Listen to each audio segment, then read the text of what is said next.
Badan Proyek Penelitian Pertahanan Lanjutan Amerika Serikat atau DARPA sedang membangun sebuah demonstrator udara tanpa awak yang diluncurkan dari udara, yang kemungkinan besar memang unik. Dan mungkin sangat keren karena ini berasal dari DARPA. Jadi, mari kita bayangkan sebuah pesawat tempur berawak, misalnya F-15, sedang terbang di udara, dan meluncurkan kendaraan tak berawak dari bagian bawah pesawatnya. Namun, alih-alih kendaraan tak berawak itu langsung menabrak target, kendaraan itu justru terbang mendekat dengan tenaganya sendiri. Lalu, kendaraan itu membuka kompartemen di perutnya dan meluncurkan rudal udara ke arah musuh. Ini berarti pilot dari pesawat pertama, satu-satunya manusia yang terlibat dalam operasi ini, bahkan tidak perlu mendekat. Dia bahkan mungkin sudah berada di darat saat target dieliminasi. Sekarang, saya tahu kamu mungkin berpikir, Simon, gaya omong kosong Michael Bay macam apa ini? Tapi apa yang saya jelaskan tadi mungkin akan segera menjadi kenyataan. Program ini disebut Longshot, dan Angkatan Udara Amerika Serikat telah memberinya designasi eksperimental X-68A. DARPA dan General Atomics sedang bekerja menuju kampanye uji terbang pertama paling cepat pada akhir 2026, di mana sebuah F-15 diperkirakan akan melepaskan X-68A menguji kelayakan terbangnya, dan mendemonstrasikan pelepasan aman dari munisi uji yang dibawanya. Pertanyaan besar soal X-68A cukup sederhana. Apakah Longshot adalah awal dari cara baru bertempur di udara, atau hanya eksperimen berani DARPA yang ditakdirkan tetap di darat ketika data tidak mendukungnya? Mari kita lihat apa yang kita ketahui ya. Masalah jangkauan. Sekarang lihat, setiap penembakan jatuh udara ke udara berawal dari persoalan geometri. Jet berawak hanya bisa menembak dari tempat yang bisa ia terbangkan dengan aman, dan nilai dari setiap tembakan tergantung pada 3 hal sekaligus. Pesawat mencapai posisi menembak, misil masih memiliki cukup energi saat tiba, dan target kehabisan waktu untuk bereaksi. Jika ketiganya selaras, tembakannya berhasil. Gagal pada salah satu dari ketiganya, maka misil akan meleset, target bisa menghindar, atau pesawat tempur tidak pernah cukup dekat untuk mencoba. Selama beberapa dekade, superioritas udara berarti pesawat bersenjata sederhana harus cukup dekat untuk bertindak. Pilot masuk ke dalam jangkauan, mengunci target, lalu menembakkan misil, dan semua itu cukup masuk akal ketika pilot bisa masuk ke jangkauan tanpa harus menghadapi tembakan musuh yang deras. Pada dasarnya itu berarti siapapun yang memiliki pesawat tercepat, paling gesit dan paling mematikan, serta jumlah terbanyak akan menguasai langit. Semua ini mungkin bukan hal baru bagi Anda, bagaimanapun Anda menonton saluran Mega Projects. Namun pengaturan itu telah berubah ketika menghadapi lawan yang kini setara. Begini, negara-negara seperti Tiongkok dan Rusia mungkin tidak memiliki kekuatan tempur udara yang setara dengan Amerika Serikat. Meskipun menurut klaim mereka sendiri, mereka mungkin saja memilikinya. Yang pasti mereka miliki adalah rudal udara ke udara jarak jauh dan pertahanan berlapis yang padat. Sistem-sistem yang mendorong batas aman semakin jauh ke belakang. Itu mungkin tidak banyak mengubah posisi Amerika Serikat secara defensif, tapi jelas sangat berpengaruh secara ofensif. Bagaimanapun juga, jet tempur adalah aset yang mahal. Perangkat keras dan amunisi mereka bisa mencapai ratusan juta dolar, bahkan bisa lebih dari itu. Dan yang lebih buruk lagi adalah korban jiwanya. Sebuah jet tempur yang jatuh bisa berarti kematian personel militer di dalamnya. Dan bagi Washington, itu jelas bukan kabar baik. Bagaimana Anda bisa mengejar hard power dan memperluas pangkalan militer di seluruh dunia jika Anda mungkin tidak memiliki keunggulan ofensif terhadap ancaman apapun yang mungkin muncul? Bagaimanapun juga, kemitraan keamanan Amerika di tempat-tempat seperti kawasan Teluk sebagian bergantung pada keyakinan bahwa pasukan AS Serikat dapat mencegah atau mengalahkan ancaman regional. Kerugian besar pesawat tempur, terutama hilangnya awak udara Amerika, dapat melemahkan kepercayaan tersebut. Dan hal itu juga bisa memperkuat oposisi dalam negeri terhadap intervensi. Maksud saya, bagaimana Amerika Serikat bisa membenarkan hal-hal seperti perang melawan Iran kepada publik yang sudah terpecah jika pilot-pilot Amerika ditembak jatuh di wilayah yang ribuan mil jauhnya dari tanah air? Singkatnya, pesawat tempur adalah aset yang mahal dan pilotnya membutuhkan waktu bertahun-tahun untuk dilatih. Jadi kehilangan salah satu dari keduanya dalam pertempuran adalah harga yang sangat mahal. Biaya itulah yang membuat keputusan untuk terbang maju menjadi sangat sulit. Dan ada masalah kedua, yang berkaitan dengan misil itu sendiri. Sebuah misil yang diluncurkan dari jarak jauh harus meluncur dalam jarak yang sangat panjang sebelum mencapai sasarannya. Dan selama jarak itu, misil tersebut kehilangan kecepatan dan energi. Pada saat misil itu tiba, mungkin kecepatannya sudah cukup lambat sehingga pilot musuh yang waspada bisa berbelok tajam dan menghindarinya. Semakin jauh misil itu menempuh jarak, semakin besar kemampuan target untuk mengenali dan menghindarinya. Jadi, seluruh tembakan itu pun jadi makin sulit. Sebaliknya, misil yang diluncurkan dari jarak lebih dekat akan tiba lebih cepat dengan lebih banyak energi yang tersisa, sehingga target memiliki waktu yang jauh lebih sedikit untuk bereaksi. Namun secara tradisional, ini berarti seorang pilot tempur dihadapkan pada pilihan yang berani. Terbang maju untuk mendapatkan tembakan yang lebih dekat dan menanggung risikonya, atau tetap di belakang dan memilih serangan jarak jauh yang kemungkinan besar bisa dihindari musuh. Apa yang diinginkan Amerika Serikat adalah jalan keluar dari tekanan itu. Pesawat berawak bertahan di jarak aman namun tetap bisa melepaskan tembakan dari jarak yang cukup dekat untuk memberikan dampak. Itulah pertanyaan yang diajukan DARPA kepada para insinyurnya. Dan mungkin jawabannya adalah bagaimana jika tembakan jarak dekat itu bukan diambil oleh pesawat pilotnya sendiri? Jawaban 2 tahap dari DARPA. Pendekatan DARPA menetapkan 2 tahap. Pertama, setelah dilepaskan dari jet tempur, sebuah drone menangani penerbangan panjang dan efisien menuju sasaran. Kedua, sebuah rudal menangani penyelesaian yang cepat dan cukup keras. Rapi tapi tidak sederhana. Tapi bagaimana cara kerjanya dalam praktik? Jadi, untuk kampanye penerbangan perdana yang direncanakan, pesawat induknya akan berupa F-15 Eagle yang akan membawa drone long shot ke udara. Setelah dilepaskan, sayap dan permukaan kendali drone yang terlipat akan terbuka saat drone itu menstabilkan penerbangannya. Dari sana, drone itu melaju ke posisi lanjutannya dengan tenaga jet. Dan selama bergerak, drone tersebut menerima informasi target melalui jaringan misi yang diperbarui oleh pesawat peluncur atau sensor di darat. Hanya ketika drone itu mencapai jarak yang ditentukan, ruang penyimpanan terbuka, kemudian rudal udara ke udara dilepaskan dan meluncur menuju pesawat musuh. DARPA menyebut ini sebagai propulsi multimode. Sebuah kendaraan udara yang relatif lambat dan hemat bahan bakar membawa senjata tersebut selama proses masuk, sehingga energi rudal tetap terjaga untuk pertempuran akhir. Mesin jet kecil pada drone ini dirancang untuk jarak jauh, menghemat bahan bakar selama perjalanan panjang. Sesuatu yang tidak bisa dilakukan oleh rudal bertenaga roket, karena rudal membakar bahan bakar dengan cepat dan panas lalu meluncur seperti roket. Namun jika keduanya digabungkan, masing-masing memberikan keunggulannya sendiri. Drone membawa rudal hampir sepanjang perjalanan, lalu rudal mengambil alih untuk melakukan sprint singkat, terakhir namun penuh energi menuju target.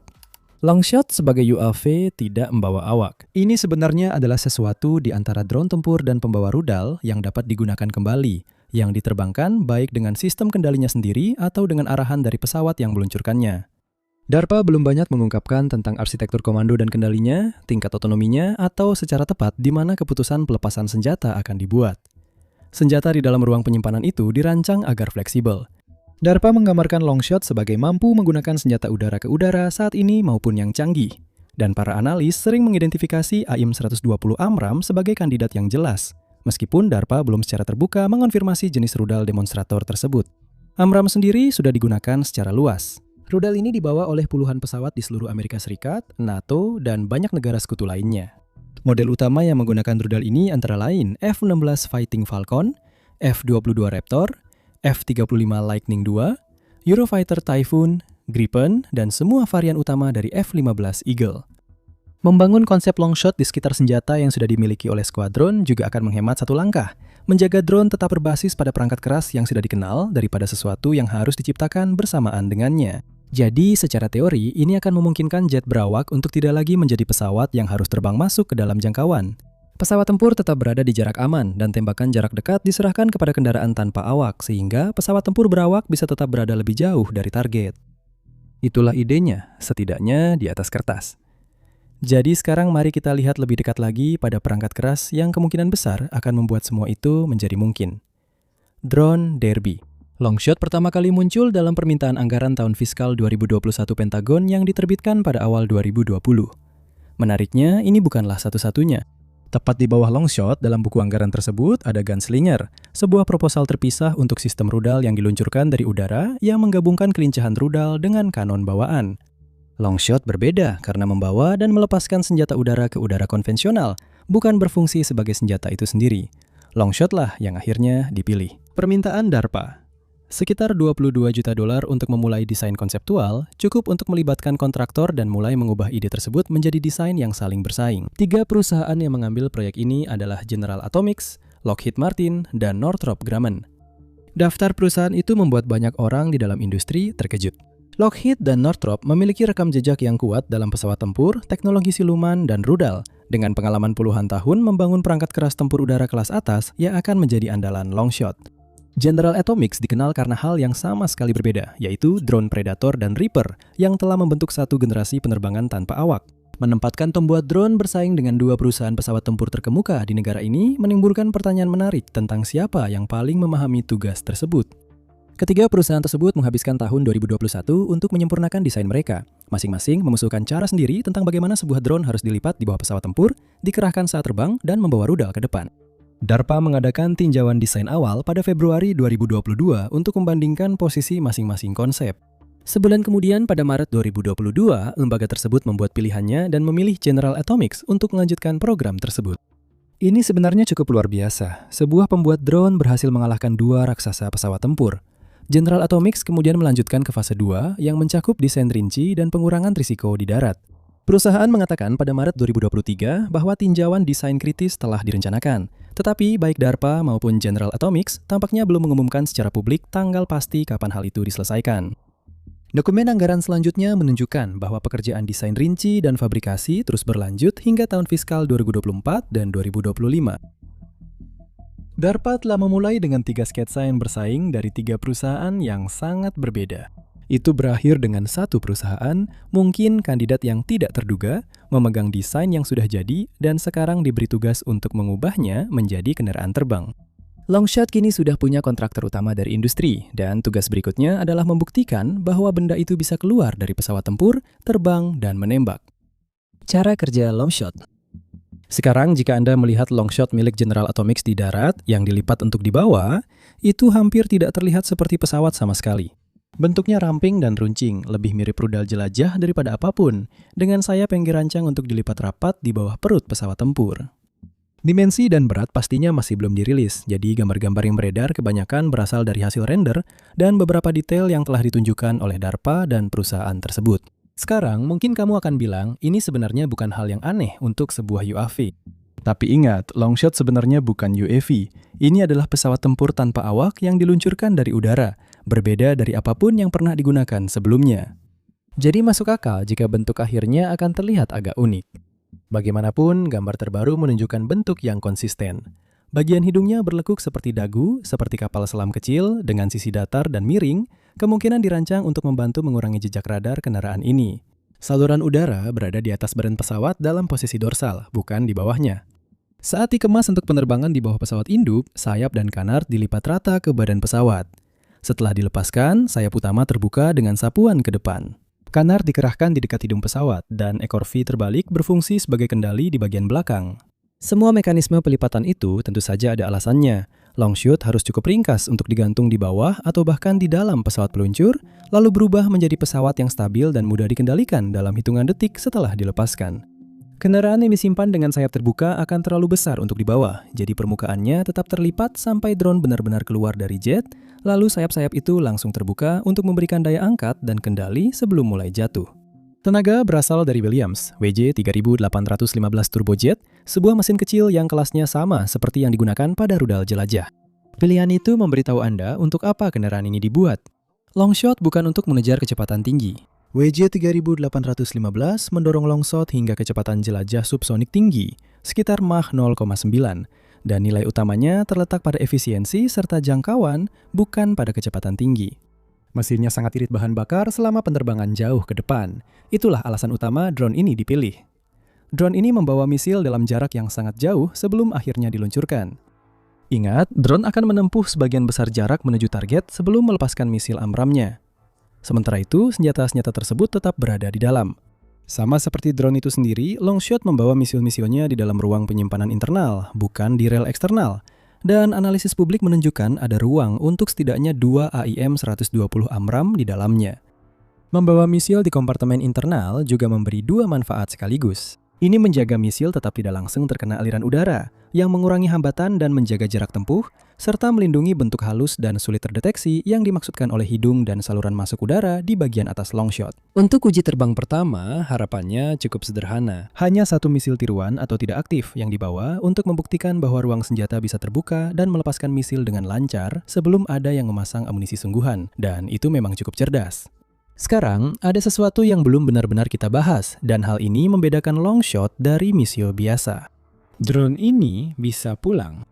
Prototipnya dilengkapi dengan sistem pemulihan parasut, jadi selama penerbangan, pengembangan, dan pelatihan, kendaraan ini bisa diterbangkan, dijatuhkan, lalu diturunkan dengan parasut untuk diperiksa dan digunakan kembali. Dan itu cukup penting untuk program uji coba di mana setiap rangka pesawat sangat mahal, dan setiap penerbangan menghasilkan data yang sangat berharga untuk diambil kembali. Dan itu juga mungkin yang membuat Longshot menjadi pilihan utama dibandingkan prototipe lain yang disebutkan dalam permintaan anggaran Pentagon tahun 2020. Dalam pertempuran, rencananya berbeda. Longshot mereka diperlakukan sebagai sesuatu yang dapat dikorbankan, cukup murah setidaknya dalam niatnya, sehingga komandan dapat mengirimkannya ke wilayah udara berbahaya dan menerima kehilangannya seperti Anda menggunakan senjata sekali pakai daripada mempertaruhkan jet berawak. Parasut itu hanya untuk pengujian, itu bukan untuk penerbangan. Kombinasi itulah yang membuat kendaraan ini agak tidak biasa untuk dibuat. Kendaraan ini harus cukup seperti pesawat agar bisa terbang dengan kendali, dapat dilipat dan dibuka dengan andal, serta mampu bertahan dari pemulihan berulang menggunakan parasut. Namun juga harus cukup murah dan sederhana sehingga pihak militer berani mempertaruhkannya sebelum mempertaruhkan pilot mereka. General Atomics harus memenuhi kedua tuntutan tersebut dalam satu badan pesawat, dan sayap yang dapat dilipat, mesin rudal jelajah kecil, serta ruang internal semuanya merupakan jawaban atas dua persyaratan itu. Dan itu menimbulkan pertanyaan yang pada akhirnya menjadi muara dari semua detail ini. Apakah ini benar-benar berfungsi? Dari tinjauan desain ke XX68A. Lolos tinjauan desain kritis yang dilalui Longshot sekitar tahun 2023, berarti gambar-gambarnya sudah cukup baik untuk mulai dibangun. Tapi itu tidak mengatakan apa-apa tentang apakah kendaraan itu benar-benar akan lepas dari F-15 dalam keadaan utuh. Antara desain yang selesai pada tahun 2023 dan uji coba pelepasan nyata dari pesawat tempur, ada daftar panjang hal-hal yang bisa kacau parah, yang mana fase 2 dan sekarang fase 3 dari program ini dibuat untuk mencari tahu di darat. Momen paling berisiko dalam seluruh konsep ini adalah saat pemisahan itu sendiri. Begitu Longshot terlepas dari jet induk dan harus terbang menjauh tanpa terjatuh kembali ke jet, yang tentu saja akan sangat buruk. General Atomics mempelajari hal itu dengan uji terowongan angin multibadan, menguji bagaimana aliran udara berperilaku saat drone dilepaskan dari pesawat yang lebih besar dan memastikan keduanya tidak bertabrakan di belakangnya.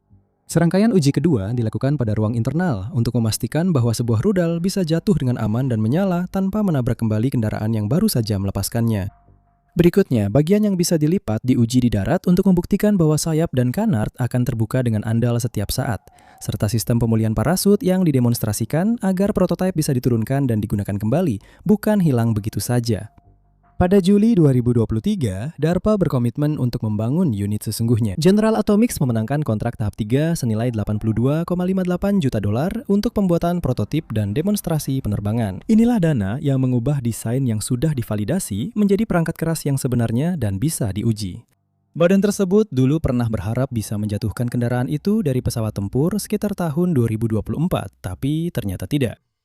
Tapi seperti banyak perangkat keras yang baru-baru ini kita bahas, jadwal itu memang berubah. Target tahun 2024 mundur ke akhir 2026, tertunda oleh kesulitan biasa dalam membuat drone pembawa rudal bertenaga jet yang bisa dilipat agar bisa bekerja dengan baik pada percobaan pertama. Bahkan program yang dibangun untuk kecepatan pun harus menghadapi masalah kedirgantaraan yang sama seperti yang dialami semua orang. Namun pada tahun 2026, upaya tersebut memiliki penanda baru atas keseriusannya. Pada bulan Februari, Angkatan Udara memberikan Longshot penamaan eksperimental X-68A, menempatkannya dalam keluarga pesawat X-Plane yang sama dengan pesawat riset yang mendahuluinya. Pembaruan DARPA tahun 2026 melaporkan pencapaian-pencapaian yang terus bertambah, pengujian terowongan angin skala penuh telah selesai, serta demonstrasi darat yang sukses untuk mekanisme pemulihan parasut dan pelepasan senjata. Bagian-bagian yang harus berfungsi sebelum pesawat tempur membawa kendaraan itu ke udara sedang dibuktikan satu persatu. Sekarang, juru bicara program ini adalah Kolonel John Venkman Casey, manajer program DARPA saat ini. Cara Casey memandang semuanya berfokus pada risiko. Longshot katanya sedang mengurangi risiko teknis yang signifikan dan membangun jalur bagi matra-matra militer untuk memperluas jangkauan pertempuran udara dengan platform tanpa awak. Setiap uji coba di darat dan satu masalah lagi terselesaikan sebelum penerbangan pertama. Tujuan dari semua uji coba terowongan angin dan pelepasan tertahan itu adalah agar saat penerbangan nanti, kita sudah tahu bahwa semuanya akan berjalan dengan baik. Semoga saja. Program yang awalnya hanya berupa 3 sketsa dari 3 perusahaan, kini sudah memiliki kontrak pembuatan dan penunjukan seri X. Data dari terowongan angin sudah masuk, pelepasan dari ruang penyimpanan berjalan mulus, dan parasut membawa kendaraan kembali. Yang tersisa adalah bagian yang tidak bisa diselesaikan oleh uji coba di darat manapun.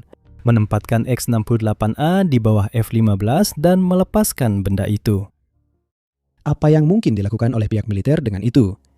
Sekarang, seperti yang sudah disebutkan sebelumnya, kampanye penerbangan pertama Longshot dibangun dengan satu pesawat peluncur F-15 Eagle. Tapi F-15 hanyalah titik awal, bukan tujuan akhir. DARPA dan General Atomics telah menunjukkan atau membahas membawa Longshot versi panjang di berbagai platform, dan daya tarik fleksibilitas itu jelas mudah dipahami. Sebuah pembawa senjata yang bisa dipasang pada berbagai jenis pesawat sangat cocok untuk pasukan yang sudah mengoperasikan berbagai macam jet.